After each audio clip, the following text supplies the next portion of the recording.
दोस्तों, आज पूरे 4 दिन हो चुके हैं जब से चांद के दक्षिणी ध्रुव पर सूर्योदय हो चुका है और जहां पर हमारा विक्रम लैंडर अपने प्रज्ञान रोवर के साथ खड़ा है, वहां पर भी अब धूप गिरने लगी है। ऐसे में अब हर एक भारतीय के मन में एक ही सवाल है कि आखिर अभी हमारा चंद्रयान 3 किस हाल में है? क्या वो फिर से जागकर अपना कार्य करने लगा है? दोस्तों, इसरो ने इस वक्त एक बड़ा खुलासा किया है जिसे सुनकर दुनिया की तमाम स्पेस एजेंसियां भी हैरानी में पड़ गई। आखिर क्या है वो हैरान कर देने वाली बात जिसे इसरो ने कहा है? आइए दोस्तों, आज के इस वीडियो के माध्यम से मैं आपको पूरी जानकारी देता हूं। लेकिन दोस्तों, इससे पहले आप हमारे चंद्रयान 3 के फिर से जागने की दुआएं कमेंट बॉक्स में जरूर करना और इसी तरह की इंफॉर्मेटिव वीडियोस के लिए हमारे चैनल को सब्सक्राइब जरूर करना। दोस्तों, आज 4 दिन बाद भी इसरो की ओर से हमें इस बात की कोई जानकारी नहीं मिल रही है कि आखिर हमारा चंद्रयान 3 अभी किस हाल में है। क्या अब चंद्रयान 3 फिर से कभी नहीं जागने वाला? ऐसे कई सवाल हैं जो आम लोगों के मन में पैदा हो रहे हैं। लेकिन मैं आपको बता दूं कि अभी यह पूरी तरह से पक्का नहीं हुआ है कि हमारा चंद्रयान 3 अभी कभी नहीं जागने वाला, बल्कि अभी भी इस बात की भरपूर संभावना है कि हमारे विक्रम और प्रज्ञान के कंप्यूटर फिर से चालू हो जाएंगे। लेकिन आखिर कब तक? दोस्तों, चंद्रमा का दक्षिणी ध्रुव बहुत ही ज्यादा रहस्यों से घिरा हुआ है और इसी वजह से आज तक भारत के अलावा दुनिया का कोई भी देश वहां पर अपना अंतरिक्ष यान नहीं भेज पाया। चंद्रमा के दक्षिणी ध्रुव पर सूर्य की काफी कम रोशनी पड़ती है और जब वहां पर रात का समय होता है तो तापमान करीबन -200 डिग्री सेल्सियस से भी नीचे गिर जाता है। ऐसे में चांद का वो हिस्सा आज भी विज्ञान को चुनौती दे रहा है। भारत द्वारा दूसरे ही प्रयास में चांद के दक्षिणी ध्रुव पर सॉफ्ट लैंडिंग करना कोई छोटी मोटी बात नहीं है और अपनी इसी सफलता की वजह से आज इसरो दुनिया की टॉप लीडिंग स्पेस एजेंसी की लिस्ट में शामिल हो गई है। और जहां तक बात हो चंद्रयान 3 की, तो इसरो ने पहले ही उसके मिशन की अवधि 15 दिनों की तय कर दी थी। ऐसे में अब इसरो का मिशन चंद्रयान 3 पूरी तरह से सफल मिशन है, चाहे वो फिर से ऑन हो या नहीं। लेकिन अगर अब भी चंद्रयान 3 मिशन फिर से काम करना शुरू कर देता है तो इसरो और कई ऐसी चीजों की जानकारी निकाल सकता है जो वैज्ञानिकों को चांद को समझने में और ज्यादा मदद करेगी। लेकिन दोस्तों, इस वक्त हर कोई इसी इंतजार में है कि आखिर कब फिर से हमारा चंद्रयान 3 काम करना शुरू करेगा, या फिर चांद की उस भयानक दुनिया की उस खून जमाने वाली ठंड में हमारे विक्रम और प्रज्ञान भी कहीं जम न गए हैं। दोस्तों, अभी तक इसरो के वैज्ञानिक दिन रात करके इसी कोशिश में लगे हैं कि वो जल्द से जल्द हमारे चंद्रयान 3 से कनेक्शन बना सके। लेकिन निराश कर देने वाली बात यह है कि पूरे 4 दिनों बाद भी वैज्ञानिक इस बात का पता लगाने में कामयाब नहीं हो पाए कि हमारे विक्रम और प्रज्ञान जिंदा है भी या नहीं। हालांकि दोस्तों, अभी तक इसरो ने इस बात को ऑफिशियल डिक्लेयर नहीं किया कि अब चंद्रयान 3 फिर से कभी चालू नहीं होगा। ऐसे में इस बात की अभी भी काफी संभावना है कि हमारे विक्रम और प्रज्ञान एक बार फिर से चालू जरूर होंगे। दोस्तों, 14 सितंबर की चंद्रमा पर वो आखिरी रात थी जिस वक्त वहां का तापमान सबसे ज्यादा गिरा था और हमारे विक्रम लैंडर के सेंसर ने उस वक्त वहां का तापमान -270 डिग्री सेल्सियस के आसपास रिकॉर्ड किया। और उसी दिन हमारे भारतीय वैज्ञानिकों के मन में एक डर बैठ गया कि क्या विक्रम और प्रज्ञान उस भयानक ठंड को सह पाएंगे। दरअसल दोस्तों, इन दोनों मशीनों की टेस्टिंग हमारे वैज्ञानिकों ने पहले ही -200 डिग्री तापमान तक कर ली थी। लेकिन जब चंद्रमा पर तापमान जब और ज्यादा गिर गया तो वैज्ञानिकों को भी इस बात पर शक होने लगा कि कहीं हमारे वो दोनों शूरवीर उस भयानक ठंड में अपना दम ना तोड़ दे। लेकिन दोस्तों, 22 तारीख को सूरज की पहली किरण के बाद वहां का तापमान भी 25 से 30 डिग्री सेल्सियस के आसपास हो गया है, जिसमें कोई भी कंप्यूटर बेस्ड डिवाइस आसानी से काम कर सकता है। ऐसे में यह तो पक्का है कि पर्याप्त सूर्य की रोशनी से हमारे विक्रम लैंडर और प्रज्ञान रोवर की बैटरी तो पूरी चार्ज हो गई है। लेकिन अभी तक उन दोनों से कांटेक्ट न बना पाना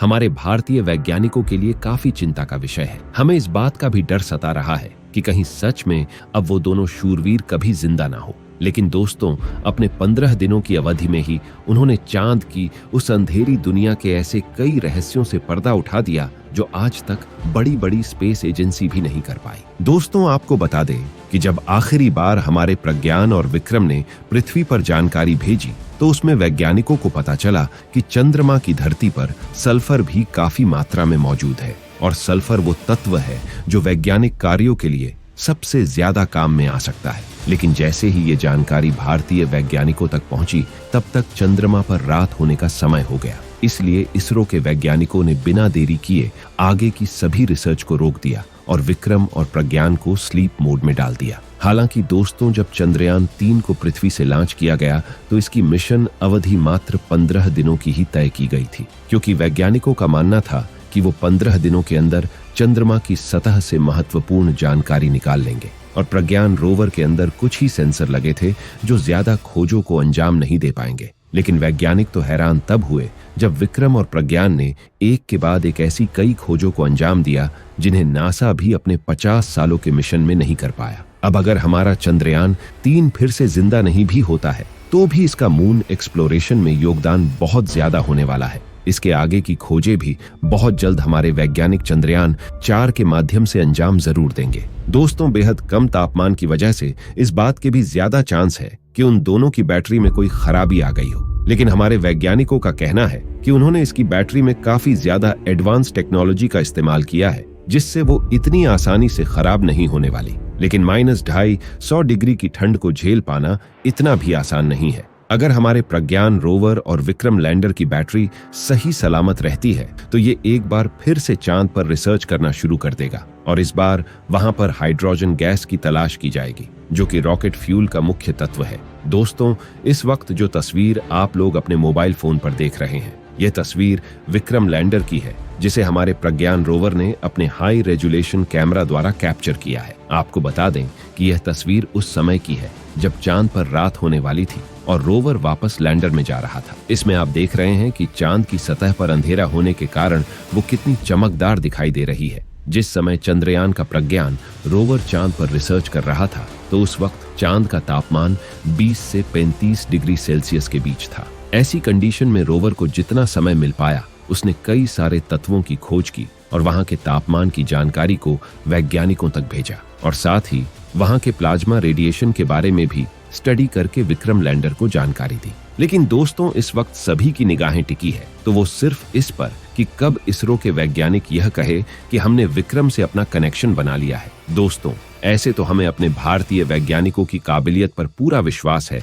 कि वो किसी भी तरह से एक बार फिर से विक्रम लैंडर और प्रज्ञान रोवर से अपना संपर्क बना लेंगे। लेकिन जब बात -250 डिग्री सेल्सियस तापमान की होती है तो अभी भी हमारे दांत कांपने लगते हैं। ऐसे में वैज्ञानिकों में इस बात का डर भी छाया हुआ है कि कहीं इस खतरनाक ठंड में प्रज्ञान रोवर का कंप्यूटर सिस्टम फेल ना हो गया हो, क्योंकि दोस्तों, -200 डिग्री तापमान के बाद कंप्यूटर में लगी चिप्स में भी दरारें पड़ने लगती है। ऐसे में हमें इस बात की कोई जानकारी नहीं है कि हमारा प्रज्ञान रोवर फिर से जिंदा होगा या नहीं। लेकिन इस बात पर हमें पूरा यकीन है कि इसरो के वैज्ञानिक तब तक हार नहीं मानेंगे जब तक उन्हें विक्रम और प्रज्ञान का कोई सबूत नहीं मिल जाता है, क्योंकि उन्होंने चंद्रयान 2 को भी ढूंढने के लिए 2 महीने तक लगातार मेहनत की थी। तो दोस्तों, आशा करते हैं कि हम एक बार फिर से चंद्रयान से संपर्क बनाने में जरूर कामयाब होंगे। लेकिन उसने आज तक जो भी रिसर्च की वो भी हमारे लिए बेहद मूल्यवान है। अब आप कमेंट बॉक्स में चंद्रयान 3 के इस छोटे से जीवन काल का शुक्रिया जरूर अदा करना, जिसने हमें चंद्रमा को नजदीक से दिखाया। ऐसे ही अंतरिक्ष जगत से जुड़े तमाम वीडियो पाने के लिए हमारे चैनल को सब्सक्राइब जरूर करना। हम मिलेंगे आपसे बहुत जल्द एक नए वीडियो के साथ।